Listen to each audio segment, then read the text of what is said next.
എന്നോട് സുവിശേഷം പറഞ്ഞ ദൈവദാസൻ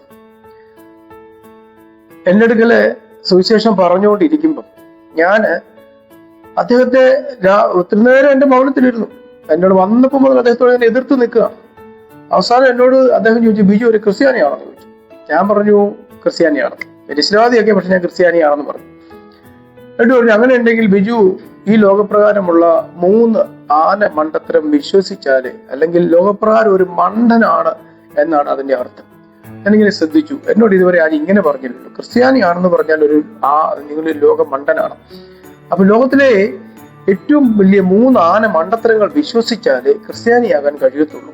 അതെന്നോട് ആരും പറഞ്ഞിട്ടില്ല. കേൾക്കാനൊരു ആകാംക്ഷ തോന്നി. അദ്ദേഹം എന്നോട് പറഞ്ഞു, 1, ഈ 3 ആന മണ്ടത്തരങ്ങൾ എന്തൊക്കെയാണെന്ന് പറഞ്ഞു. 1, പുരുഷനെ അറിയാതെ ഒരു സ്ത്രീ പ്രസവിക്കണം. ഇന്നേ വരെ അത് മെഡിക്കൽ സയൻസിന് നടക്കാത്ത കാര്യമാണ്. ഇന്നേ വരെ തെളിയിക്കാൻ പറ്റത്തില്ല. യേശുവിന്റെ ജനനം അങ്ങനെ, കന്യകാ ജനനം അങ്ങനെയുള്ളതാണ്. 2, ഒരു വ്യക്തി മരിച്ച് കല്ലറയിൽ എല്ലാവരും ചേർന്ന് അടക്കിയിട്ട് 3-ാം ദിവസം ഉയർത്തെഴുന്നേൽക്കണം. ഇതും ഇന്ന് ലോകത്തിലുള്ള ആർക്കും വിശ്വസിക്കാനും പറ്റത്തില്ല. ഇത് മെഡിക്കൽ സയൻസിന് തെളിയിക്കാനും പറ്റത്തില്ല.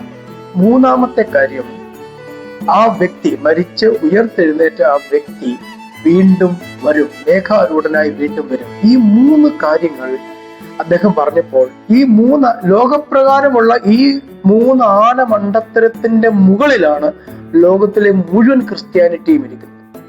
അപ്പോൾ ഈ 3 ആന മണ്ടത്തരങ്ങൾ വിശ്വസിച്ചാൽ മാത്രമേ ഒരു ക്രിസ്ത്യാനിയാകാൻ കഴിയത്തുള്ളൂ. ദൈവം അനുഗ്രഹിക്കട്ടെ.